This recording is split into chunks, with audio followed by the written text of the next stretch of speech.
This is Christy with Free Flow with William, and this is Free Flow Presents Mental Mind. Yes, indeed. So today is a special treat. We know that this is Mental Health Awareness Month, but we also know on Tuesdays this whole channel is about mental health. We always talk about our journeys and what we do to stay mentally well. And we talk about, when you feel depressed, what should you do? We always have a lot of heavy conversations. So today I want to have a joyous celebration of once you start your journey, what does it look like while you're healing? And what does it look like when you're starting to get and do what you want? So that's why William's here to tell us more about what he does, how he does it, and he is well on his path of getting everything that he wants. So William, tell us how you do all of that. Hey, well, one thing I learned is to understanding how the mind really works. And I think that's the most powerful thing when you're trying to achieve something. And you understand it spiritually as well as physically, understanding what's going on, the emotions that you be sharing, For an example, I do a lot of research. I learned that from a friend of mine one time because, they graduated from college with the highest honors simply because they learned how to research. So that was shared with me, and I never forgotten that. So what I find myself doing a lot of time, even on my Apple phone, I'm researching all the time. I'm looking for more things I want to learn about the mind, how the mind really works, the real power of the mind, how you can get things accomplished. Because you see a lot of people being very successful in what they do as well as financially, their financial growth this time is phenomenal. So, this is a great time to live in, that you have the opportunity to gain all that you want if you utilize your mind the right way. Can you imagine this, for example? Some ladies and gentlemen, in a relationship, a lot of times they make each other cry over a text. Yes, They can get literally emotional over a text. And what is text? It's just some words that was said to them in terms of how they felt about them or they didn't feel about them, that put them in an emotional stage. So just imagine that happens even at work. So this is going on while you're at work now. Your whole day takes a 180-degree turn. Simply because this person said something to, take you off of your moment that you were having. So what did that tell you? That we got to make our minds stronger to withstand what comes at us. Okay? Now, one of the things I've been checking out is this. We can talk about when someone say your brain. Now, I want you to understand your brain and your mind are two separate things. I heard that. Yeah. I just found that out not too long ago. Yeah, they're two separate things. And one of the things you learn about there being separation is that reason they're separate because your mind is a part of your feelings. In terms, if you put your hand on some ice, you can feel the cold. If it's fire, then tell you, this is fire, it's going to burn. Those type of things. And you have those feelings in your head, your toes, your fingers, and the rest of your body. So now the actual brain, the brain is still you, but it's what you would call you in charge. Okay? So actually you're in charge of everything that goes on. But yet the mind has a tendency what the mind also does is this. The mind protects you, okay? It has a tendency to keeping you away from harm. So let's just say if you say to yourself that, I want to be successful. I really want to do this. And what turns around, and then all of a sudden you allow doubt to creep in. What your mind will actually do, it will send that doubt to your subconscious. And once the subconscious get a hold of it, it's become real belief. So your mind is connected to your emotions and your beliefs. Absolutely. So what happens is this, your mind started to protect you. It said, well, no, we can't let you fall. We can't let you do this, can't this, because it doesn't want you to feel that hurt. But yet, through the subconscious mind, it has to deliver that to you. Why? Because you brought it there.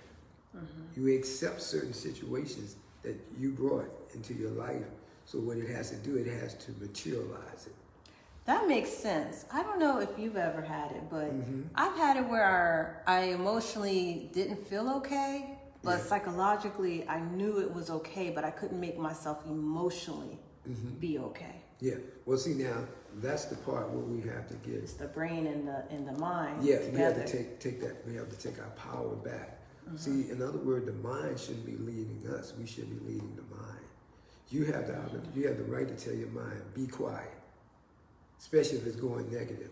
See, you have to pick something up and start looking at something that's positive.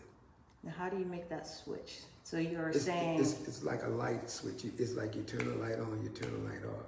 It's like you understand your power.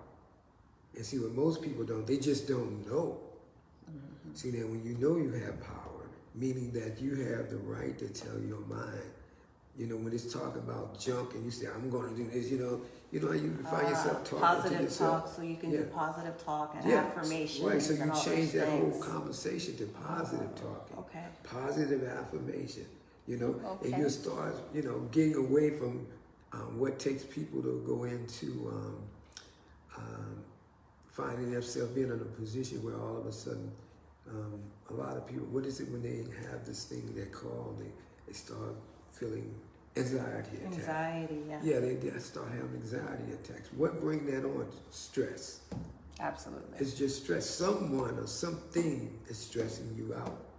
And you're trying to figure a way to deal with it. You're trying to say, what am I going to do? You feel like you're back into a corner. So when you find yourself being backed into a corner, you automatically start stressing. Then here comes anxiety. I think I was telling you a situation with someone that I know, how they went to the doctor and the doctor was checking their blood pressure. They were like 140 something, right? All of a sudden they got a phone call.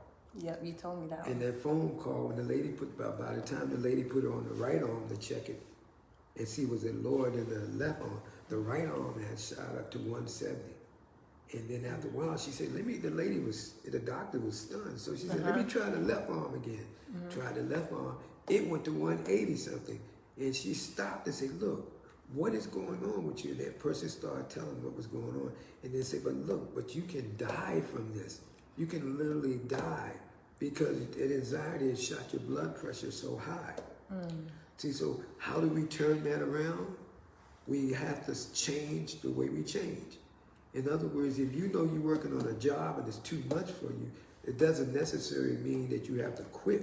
What you have to do is find what you can do within the job that you can still make a decent salary and yet live your life. Because right now we're trading time for dollars. Right. So if we trade time for dollars, you'll find yourself running out of time more so than dollars. Because if you're not here to make the money, what difference does it make? Right. So that's the part about running out of time, because you're wearing yourself down to a point where you can't function. If you can't function, you can't work, you can't make money.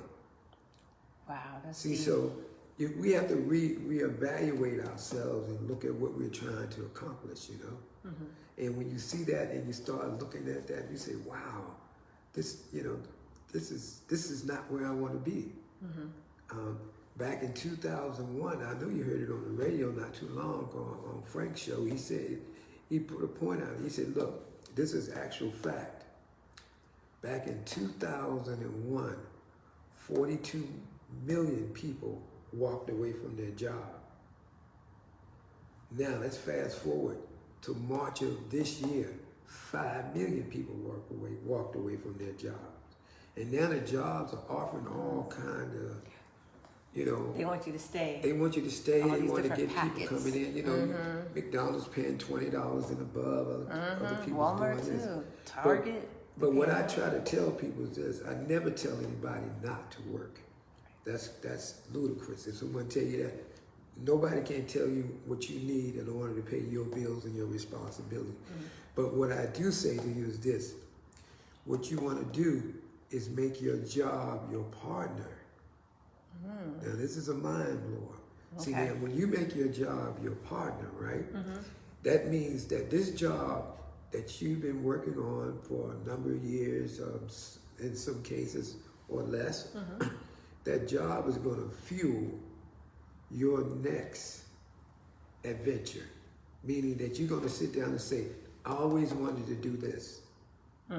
And this job is going to be like, get me there. It's going to get you there. So Because get jobs that are going to get you on the path of where you want to be. right. Well, you know, if you've been there a period of time, the job has actually been helping you pay your bills, have activities and things that you want to go and do. But now, when we always looked at, that's where the stress point come in on Monday. Monday, it's a known fact. On Monday, yeah. most people die from stress and anxiety because all during the week, that weekend, they said, I don't want to go in this place. Nobody wants to go in You on know, Monday. nobody want to go in. So this level of stress is starting to build when Monday comes, and you find yourself getting sick and everything. This is where it comes from. But we should not allow that in our head. Okay. So this is why we turn around and say, you know what? I'll make my job my partner. And what you do while you have that job, you start building. A brother did this. I was listening in the morning. This is not something I designed. Like I said, I researched it. This brother said he turned around. He wanted to get into doing houses, remodeling and doing all that. He said he turned around. He realized he's been working for the company that was making good money and everything. But he said he turned around and made that his partner. So that money he was making from his job fueled his ability to do what he was trying to do. Then after a while, he let his partner go. He didn't need his partner anymore. Oh, wow. Why? Because he started making so much capital over at what he was doing. Now he's all over the place, Florida, so many other states, because he used his partner to get him there. That's what You see? See, so that's a whole nother thing for your brain. See, your brain, when you look at your job as your partner, that means you're in charge. You see? Right. You got a partner. Now, when you have a partner, somebody's working with you, Right. correct? Right. Oh, yeah. You're See, not alone. You're not working for your partner. Now your partner's working with you. So you're saying the job is my partner. Yes. So there's a whole nother mind thing now. So I'm not underneath my job. I'm not a slave to my job. Exactly. We're partners, and I'm going to use this job to take me to my dream. Exactly.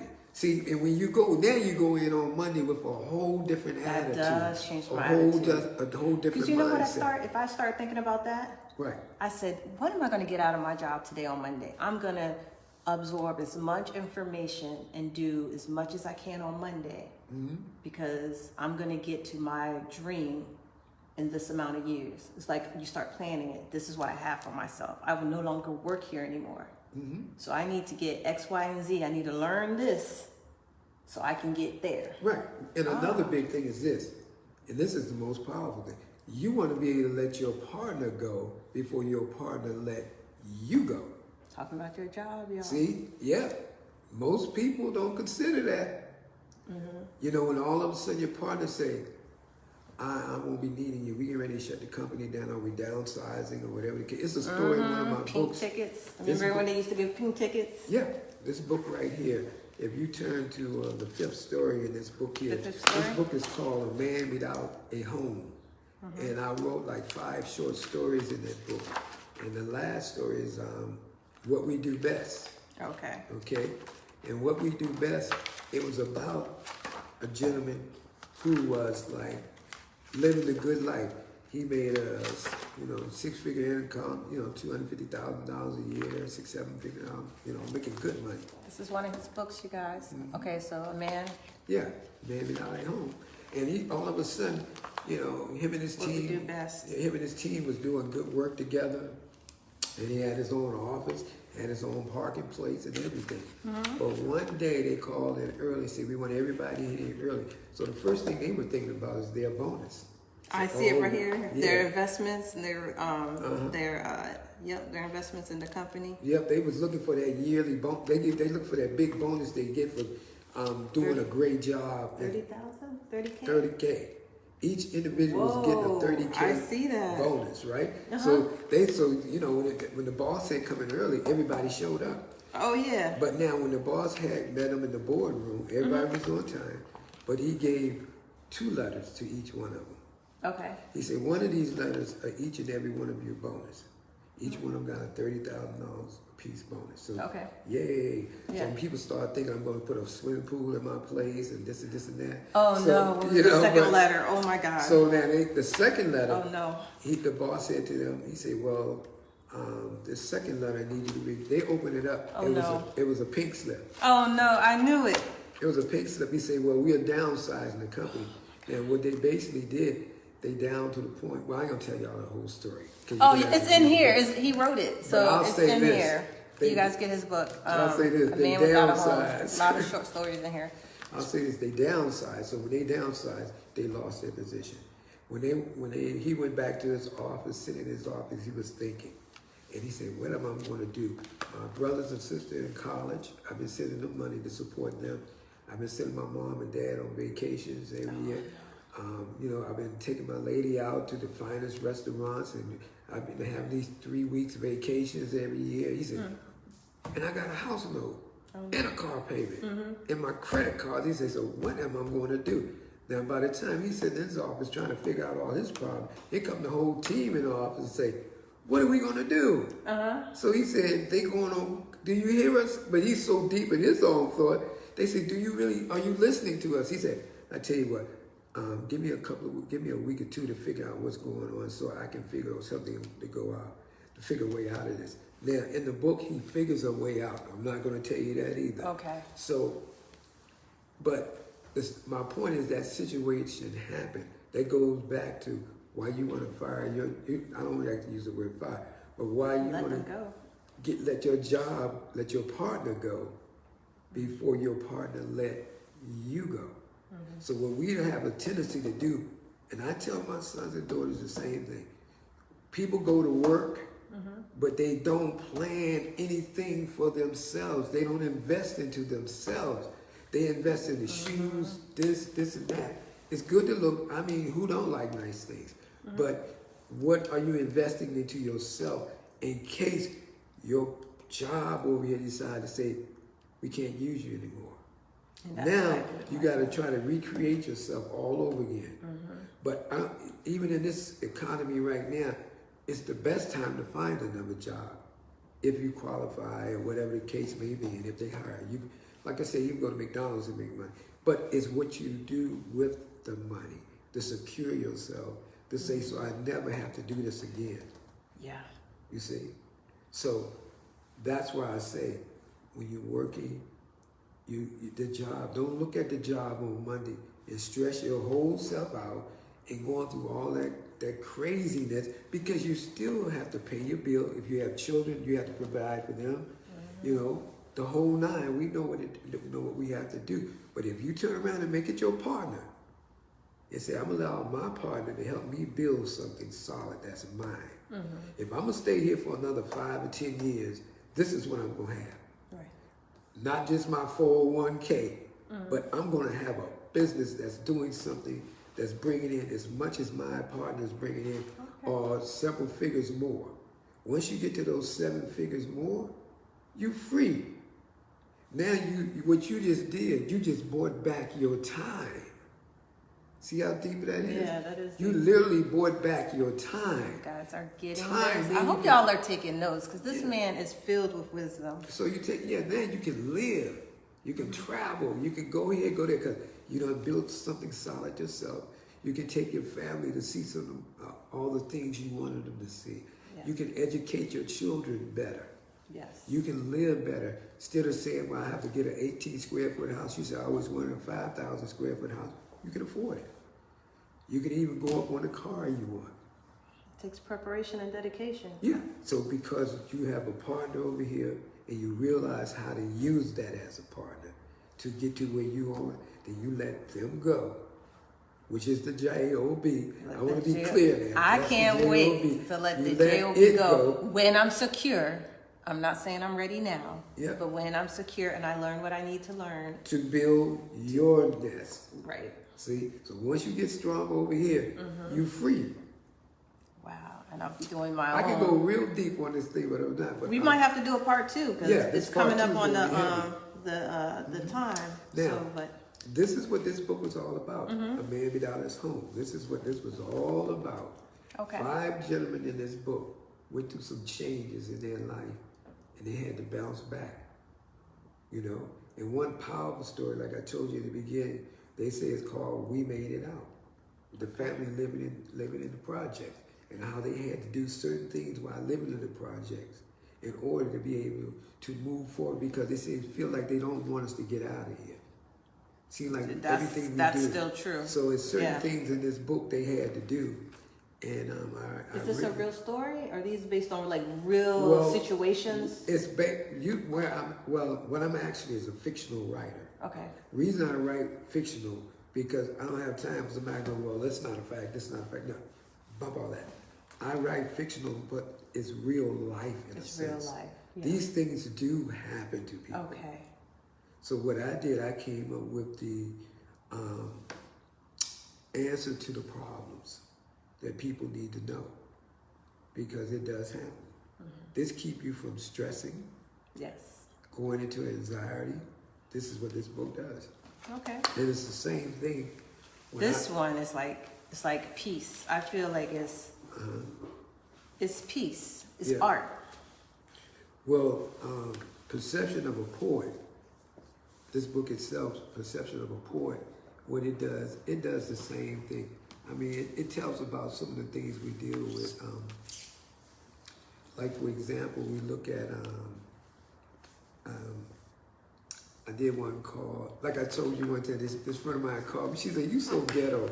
I said, "Ghetto? You call it ghetto?" You know, we tripping. And she said, and then I said, "How you gonna call me ghetto? And you was raised up the project up the street from where I used to live at." I said, "You know, before I moved to the new." So, but what I Was did, it this one? um, Which one was ghetto? She said. let me see if that's the one. That's a little deep, my sweet. Oh, you wearing your reading glasses? This is the ghetto. This is the ghetto. Now I would read it. You want me to read it too? Yeah. I'll read that one. Yeah. Okay. Let me pull out my specs because Y'all only get one. You got to buy the book to get the rest. Yeah, you only get one. But I wrote this story because of what she said. But we laughed, you know, we laughed and everything. And I thought about, and then when I wrote the story, I laughed. And after I left her, I laughed. And I started thinking back. And when I started thinking back, this is what it came into. He said, "Yes, the ghetto. Yesterday, a woman called me ghetto. Yet she was raised in the project just a couple of blocks away. I thought about it for a minute, then I smiled. I reflected back on the good and the bad, and there was much more good than bad. Yes, the ghetto. I reflected some more, remembering playing on the sidewalk and even in the alley and streets with some friends. Some squabble, but no beef. Staying in reach of mama's voice saying, 'Come on in, it's time to eat.' Yes, the ghetto. Families owning homes and business too. There were always 2 to 3 corner stores to meet all your needs too. Credit if you need it till payday. My family eat and your family eat too. Barbershops, beauty salon, places to party and have adult fun. Church and school just 3 blocks away from home. Teachers like mom and dad will pop their tail instead of sending youngsters to jail. Okay? Doctors, lawyers, car mechanics, babysitters, trashmen, street sweepers, and number runners too. Feeling lucky, pick one. Yes, the ghetto, the only place you know. Much love for everyone. We made money outside of our neighborhood. We spent money back in our neighborhood. Yes, the ghetto. Nowadays, there's the hustle and bustle. No time or respect for family or anyone. A sad vision of life. Yes, once again, due out of history and life. thinking about another kind of man's life. Why did we give up economical freedom for a social freedom life? So in most cases, that's exactly what we did. We gave up an economical side of life for a social freedom life. Because we were so concerned about everybody liking us. Versus if you go back in the early 40s and go look, like between the 40s and 50s, you'd be surprised how many African American people were successful at what they did. Yeah, I always get surprised about that. Like my father, he was from North Carolina, my mother was from South Carolina, but they met in New Jersey. Then they came to Alexandria. So people would leave the South. Well, they used to call the North and the North the South as well. Yeah, because up here. Yeah. So people would leave there and they would go to the big cities, like New Jersey, Philly, New York, because it was so much going on where you could, get involved in things. You could start businesses, and people, was more gelling together. Yeah, I remember those days. Even though I'm only about to be 46, when I was growing up, and my grandma was in the ghetto. Yeah. At the bottom of the hill. Yeah. But everybody had a store. You can go to one house and get this specialty, go to that house and get another specialty, and you'll go to house in the penny bag. Sure. Oh, yeah. Sure. Oh, I my remember milk bottles and all that Yes. stuff. Okay. So you have some fans here. So we have Boo Jones that says, congratulations on your book. Oh, wait. Wrong person. Bree Anderson says, congratulations on your book. Sorry, Bree. And then we have Rodney Grimes. Mr. Slate is an amazing... Oh, sorry. And he says you're full with information. Thank you. Okay, and there's a few more watching, but I can't see who they are. But Okay. thank you for your supporters. And Rodney Grimes is on People to People. He has Motivational Mondays, and he has Let's Talk About It Wednesdays, as well as Date Night on Fridays. So you guys are familiar already on Free Flow with Rodney Grimes. So watch him tomorrow. Beautiful. I have to take a that's minute great. for our That's great. commercials. That's Okay. great. So what I did with Perception of a Poet, I put pieces in there concerning love. I have some spiritual pieces in this book. I have some things that have brothers we must work it out. The disagreement we have because one brother's lighter than the other brother type thing. So, Why is that? yeah, well, it's just certain situations. Or you live on one side of town, I live on the other side of town. So the one poem say, brothers, we must work it out, killing each other. It's not the answer. So it tells that I've got some very deep, there's 30 poems in this book. Wow. And they're very good. And I'm looking, this book, I can actually see this book is going to change a lot of lives, even in the poetry. Because, like I wrote one called Look Deep, My Sweet, and it's talking about I'm deeper than the ocean blue, 1,000 feet down from you.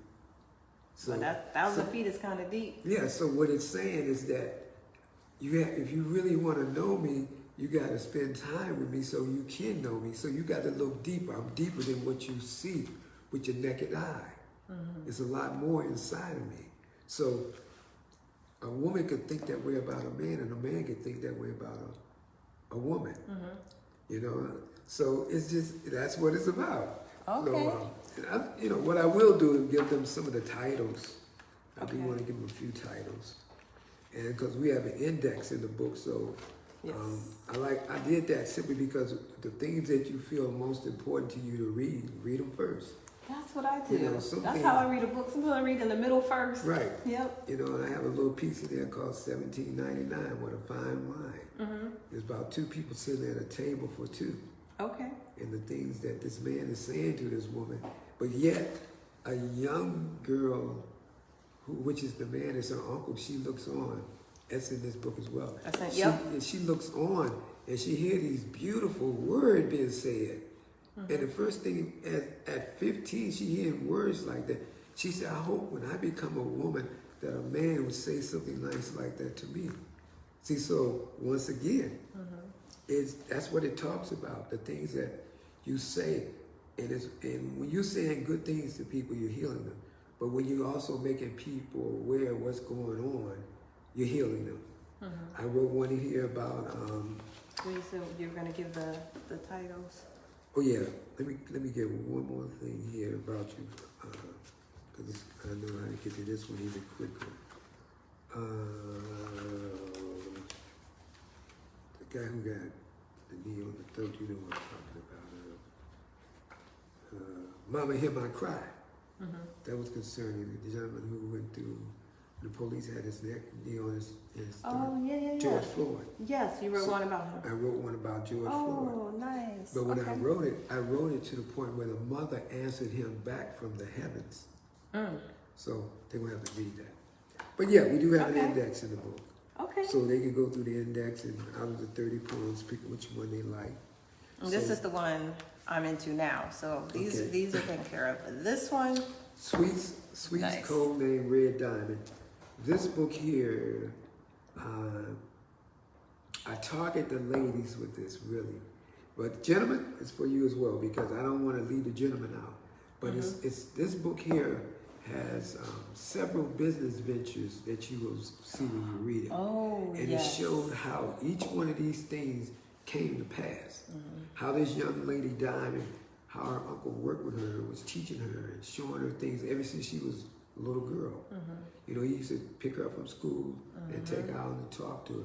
So one thing he made sure of, that her and her cousin, which was his son, had a future. And they would say powerful things. So this is about, you know, after church going out and having the picnics in the backyard with the family. I love this book. And yeah, and then you know they're speaking. You know, the uncle says something wise to the family.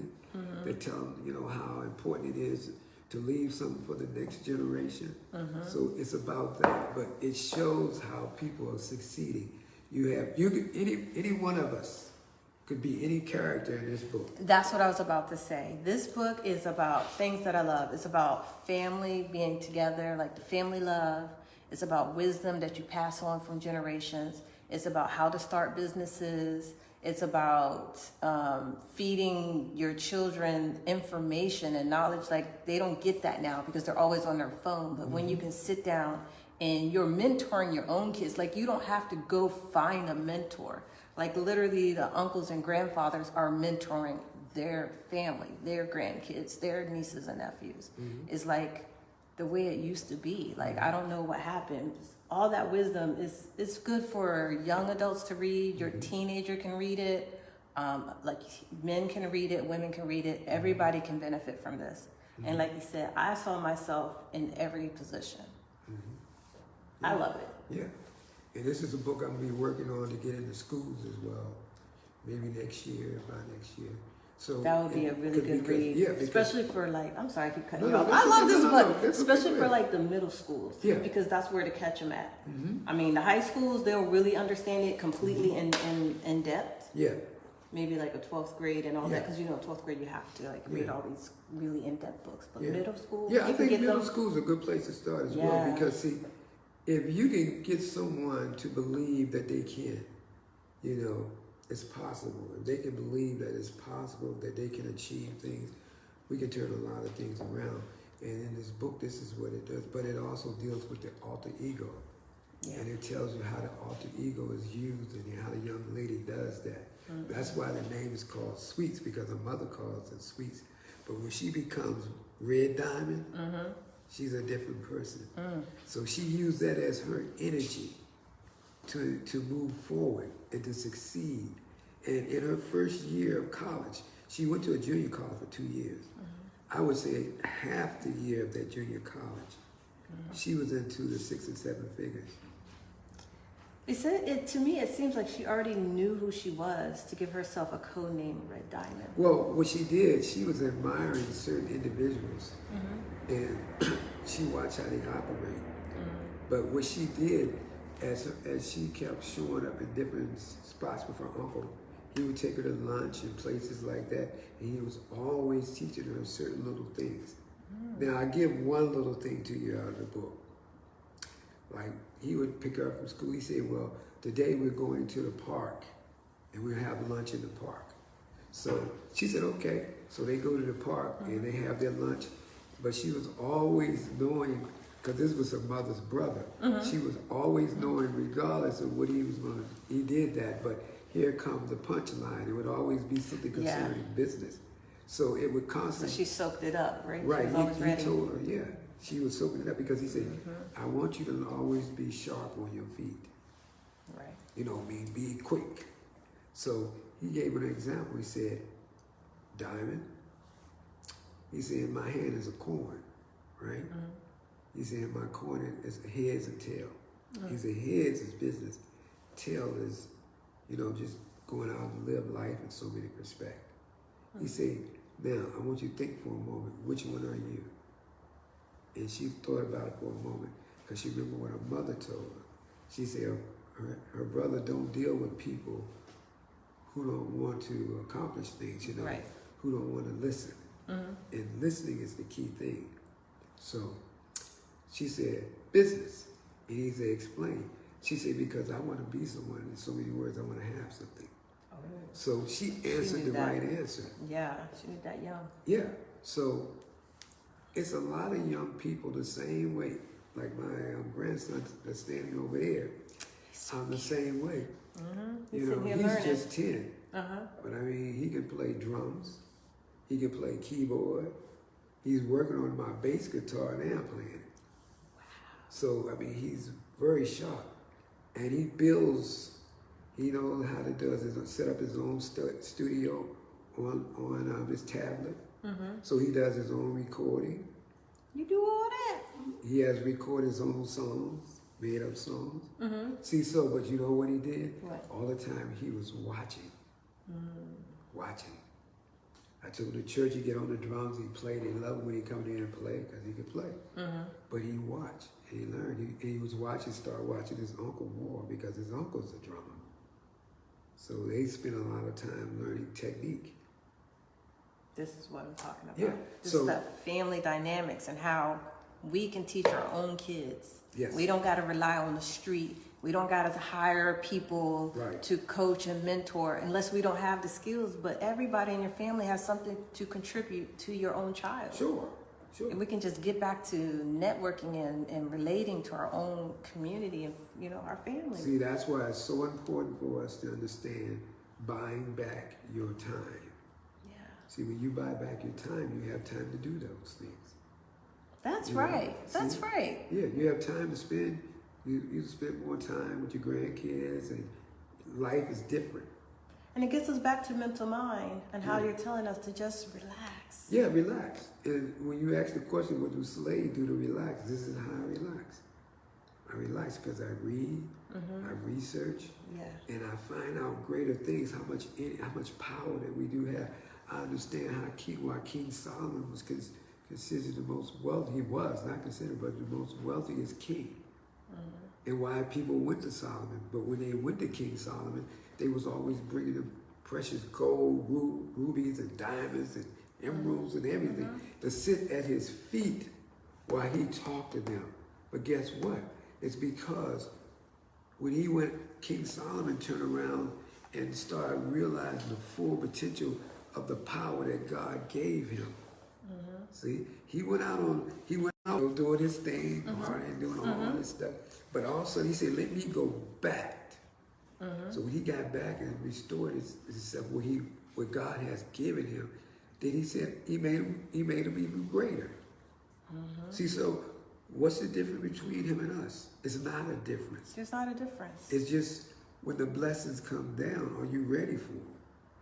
Be prepared. Yeah, you got to be prepared for it. So, and I tell anybody, this is our time.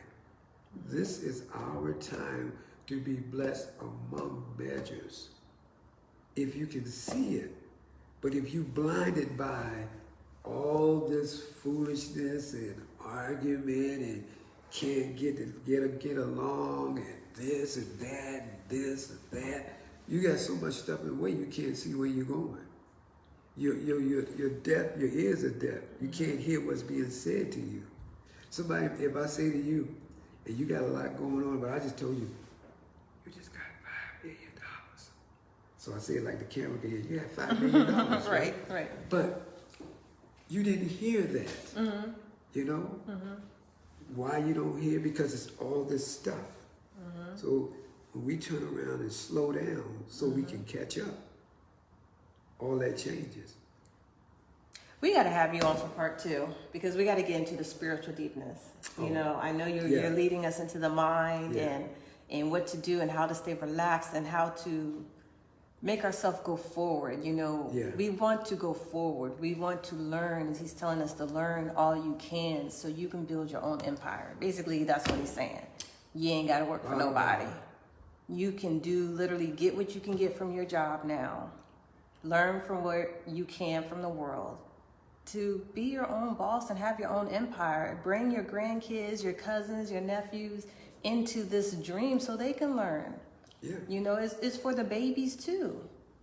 Literally everybody can have what they want. I don't know who told you you can't have what you want.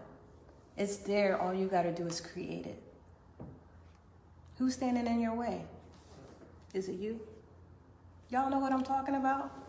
William, you got to come back on because the spiritual deepness, they ain't ready yet. We got to get them in there a little bit at a time. I told you guys on New Year's what God said. So y'all need to go into my New Year's podcast and look up Exodus and how they came out the promised land and what God said about manna. That's what he's going to talk about next, that spiritual deepness.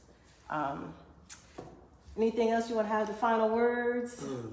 Because, I mean, we ain't got to close, but I'm just saying.